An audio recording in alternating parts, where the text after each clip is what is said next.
ዮሐንስን ያስደሰተች አምላክ ሁላችንን ደስ ታሰኘን በእውነት። ድምጿ ሐዘን ያስረሳለካ ደስ አለው። በቃ የእሷን ድምፅ ቅድም መምህሩ ከኔ ቀድሞ ያስተማሩት አይኖቼ ማዳንን አይተዋልና ባሪያህን አሰናብተዋል ስምዖን ሲሉ ነበረ። እሱ አይኑ ማዳን ስላየ ነው።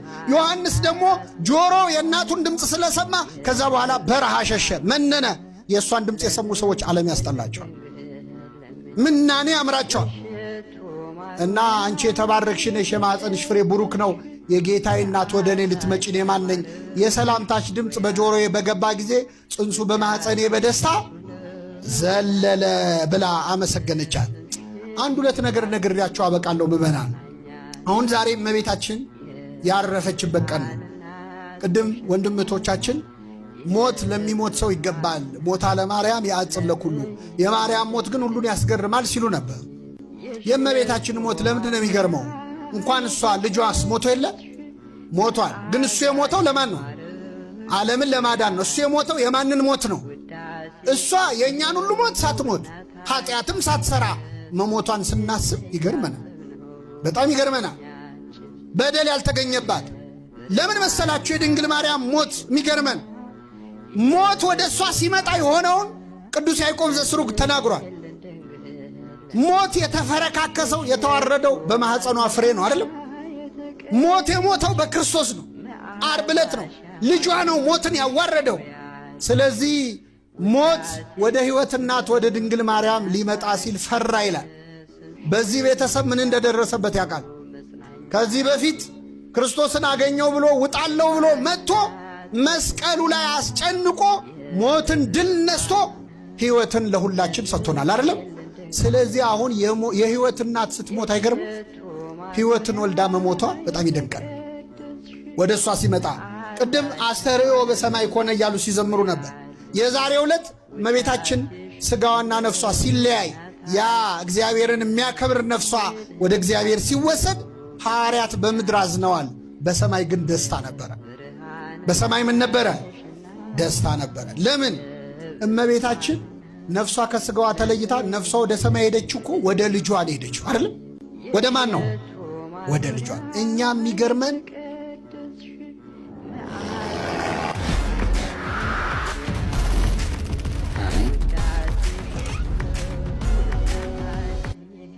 ሄደችው አይደለም? ወደ ማን ነው? ወደ ልጇ። እኛ የሚገርመን በእውነት በሰማይ እንዴት ይሆን የተደረገላት አቀባበል? መላእክት ምን ብለው ይሆን?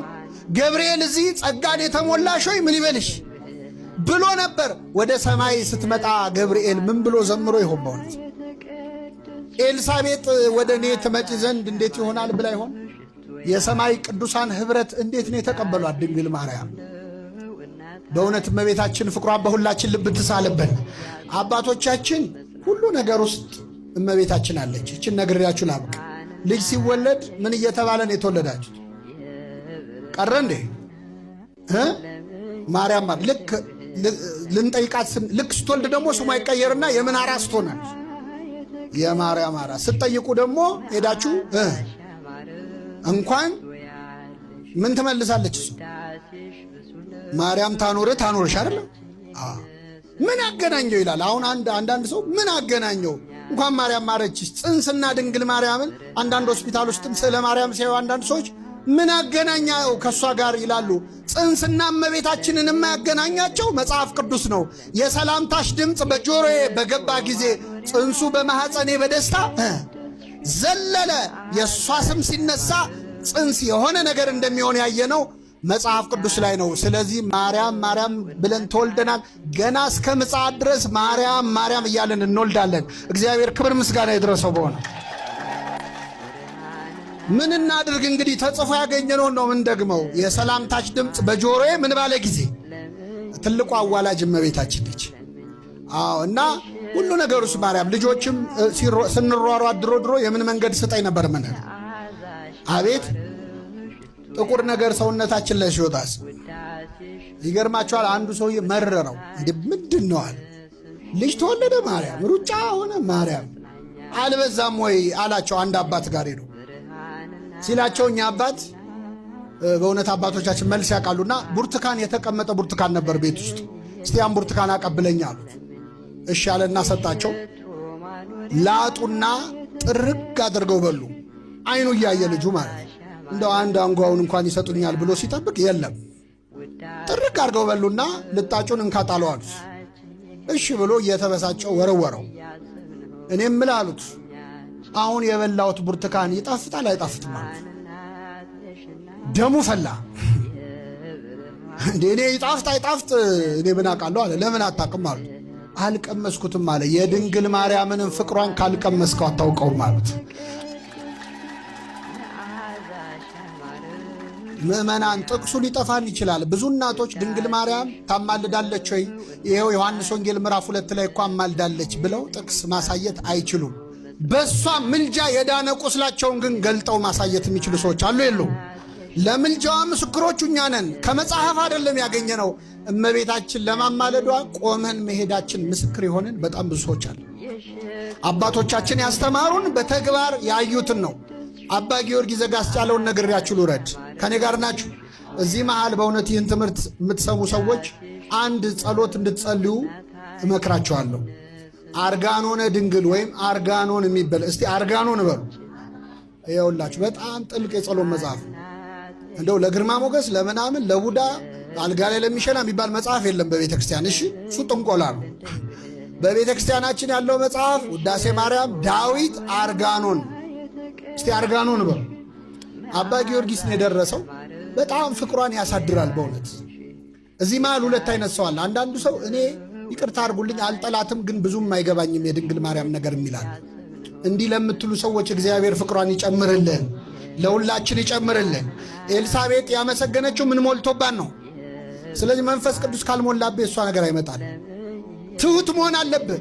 እታች ያለ ነገር ለማየት ማጎንበስ ያስፈልጋል። በጣም ትሁት ስለሆነች እመቤታችን ዝቅ ካላልክ አታያትም። ትዕቢተኛ ከሆንክማ ትመጣለች። ሁለተኛው ደግሞ አይ እኔ ድንግል ማርያምን በጣም መውደዴ እንደውም በስቶብኝ ክርስቶስ ቅር እንዳይለው ለእሷ ፍቅር አብዝቼ ብሎ ደግሞ የሚጨንቀው ሰው አለ። እንደዚህ ካላችሁ እንዳትጨነቁ። የፈለገ ብንወዳት ልጇ ከወደዳት በላይ ልንወዳት እንችላለን።